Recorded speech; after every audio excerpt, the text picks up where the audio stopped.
Halo semuanya. Nah, di video ini kita bakal bikin game sederhana bernama Burger Builder.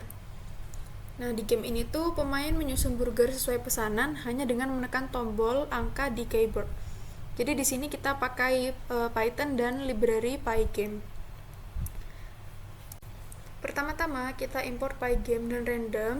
Nah, kemudian inisialisasi semua modul Pygame itu menggunakan Pygame init. Setelah itu kita setup ukuran layar dengan variabel width dan height, dan kita membuat window game menggunakan shade mode. Setelah itu kita beri judul jendela game yaitu Burger Builder dengan set caption tadi. Nah, setelah itu kita buat font untuk teks dan kita mendefinisikan warna putih dan hitam itu pakai format RGB. Dimana white itu 255 semua dan black itu 0 semua. Setelah itu kita membuat kelas ingredient. Nah, kelas ingredient ini itu adalah kelas induk bahan burger. Nah, setiap bahan itu mempunyai nama dan juga warna atau name dan color ya di situ. Kemudian kita di sini menggunakan metode del yang dimana itu adalah destruktor. Kemudian kita selanjutnya adalah draw, yaitu digunakan untuk menggambarkan bahan di layar. Nah, setelah itu kita akan membuat kelas turunan dari bahan burger. Nah, bun ini adalah turunan dari ingredient yang mewarisi konstruktornya. Jadi kita tinggal mengganti warna yang sesuai aja sama bahan-bahan turunan ini. Kelas lain seperti lettuce, tomato, patty, dan cheese juga sama, hanya berbeda warna dan nama. Jadi aku tinggal copy aja karena aku udah buat sebelumnya. Nah, selanjutnya adalah untuk kelas tombol. Nah, dari kelas ini itu akan menggambarkan tombol visual di layar yang mewakili setiap bahan burger. Nah, setelah itu kita akan membuat fungsi generate order. Nah, jadi pada panjangnya itu kita akan mengisi 1-4 karena isi tengahnya itu bahan itu bisa 1-4 bahan. Dan itu juga akan membuat pesanan secara acak.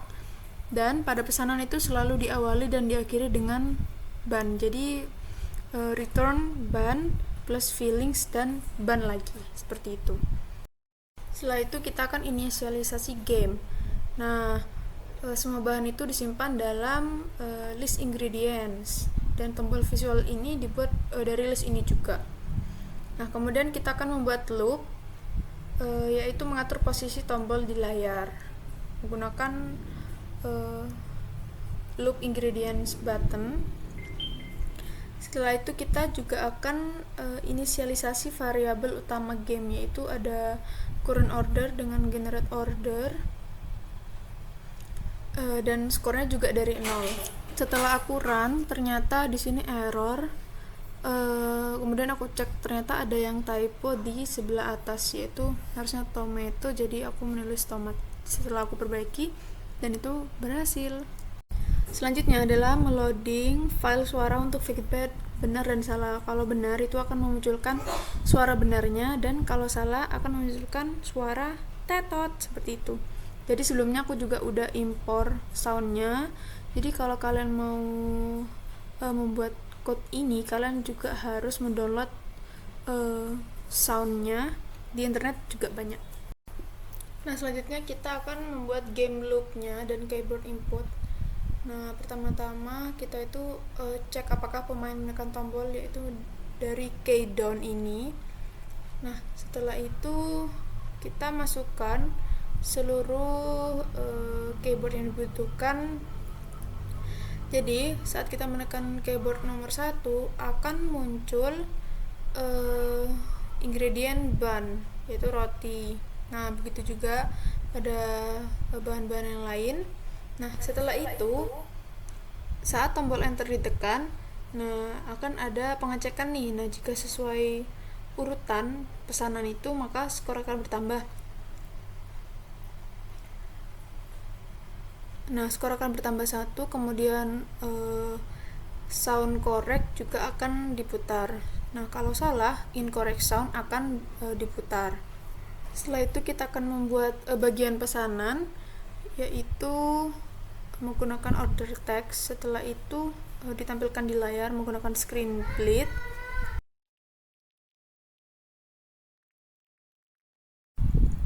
Setelah itu kita akan membuat tampilan tumpukan pemain atau stack dari burger kita. Kemudian kita tampilkan di layar menggunakan screen split. Nah, setelah itu menggambarkan bahan burger di layar sebagai tumpukan vertikal menggunakan ingredient draw. Setelah itu kita juga akan membuat tampilan tombol bahan. Setelah itu kita akan membuat tampilan skor sebagai berikut. Nah, kalau sudah, kita akan membuat pygame quit. Nah, ternyata di sini aku salah untuk memberi gap pada tampilan-tampilan tadi, jadi aku sedikit ada revisi di sini, tapi berhasil. Oke teman-teman, jadi di sini aku udah nyelesain code-nya. Terus tadi aku juga udah pindahin semua yang di atas-atas ini yang kepisah-pisah. Itu aku udah jadiin satu di ini, di sintaks ini ya. Nah, setelah itu kita coba run, teman-teman.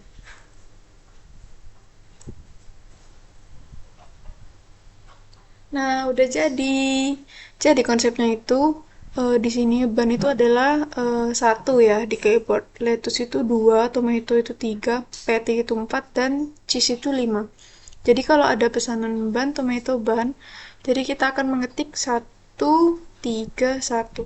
Kemudian kita tekan enter.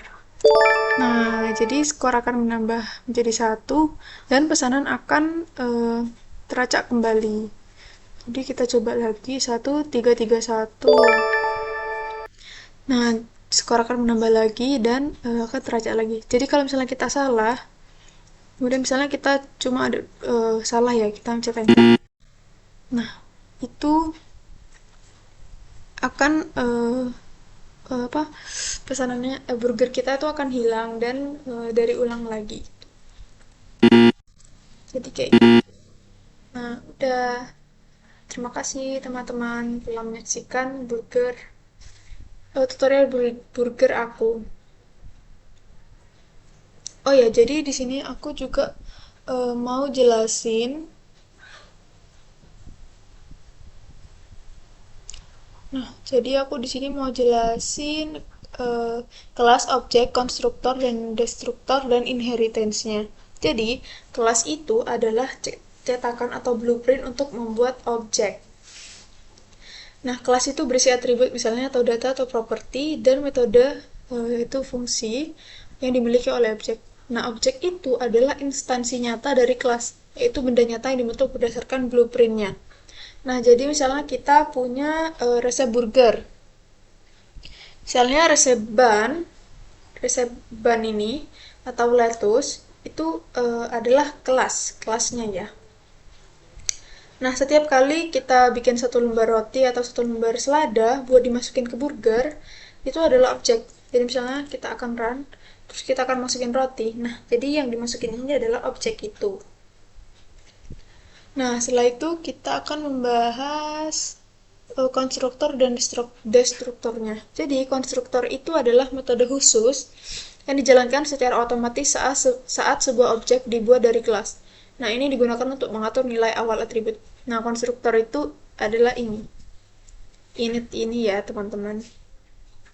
Nah, kemudian untuk destruktor, itu adalah metode khusus yang dijalankan saat sebuah objek dihancurkan atau dihapus dari memori. Biasanya dipakai untuk bersih-bersih sumber daya, seperti menutup file atau koneksi. Jadi, destruktor itu yang ini, yang del ini. Nah, jadi misalnya, kalau kita lagi masak burger, begitu kita ambil bahan, pilih bahan ini, terus misalnya ini. Nah, kita ini sedang membuat objek baru ya di sini. Nah, nah saat itu juga konstruktor itu dipanggil. Jadi kayak dia tuh bilang, oke, aku butuh satu lembar keju dan keju itu aku butuh satu lembar lettuce dan lettuce itu langsung tersedia. Nah, waktu kita reset atau burgernya dibuang karena salah susun, misalnya ini bener ya, misalnya salah susun, kita itu salah susun, itu semua bahan di stack itu dibuang juga. Nah, disitulah destruktur bekerja sambil bilang, bahan-bahan ini udah nggak dipakai, kita buang aja ya, gitu. Kayak gitu, teman-teman. Nah, jadi kemudian untuk inheritance adalah mekanisme pewarisan sifat dari kelas induk ke kelas anak. Nah, kelas anak ini mewarisi atribut dari metode dari kelas induk dan bisa menambah atau mengubah fungsionalitasnya sendiri. Jadi, kelas ingredient ini adalah kelas induknya. Nah, kemudian kelas ingredient ini apa ya, bisa diibaratkan sebagai bahan universalnya itu. Nah, setelah itu semua bahan burger tadi, semua bahan-bahan burger itu seperti bun, lettuce, tomato, patty, dan cheese itu adalah anak-anaknya, yaitu kelas turunan dari ingredient ini. Nah, mereka itu punya warna warna dan nama. Yang dan bisa digambar di layar karena mereka menurun dari sifat ingredient. Karena di ingredient ini kita sudah uh, ada nama dan warnanya juga. Jadi pada kelas turunan itu kita cukup mengganti RGB warnanya aja. Nah, sekian penjelasan dari saya, teman-teman. Mungkin kalau ada pertanyaan bisa tulis di kolom komentar ya. Sampai jumpa lagi di video berikutnya. Sampai jumpa. Terima kasih sudah menonton.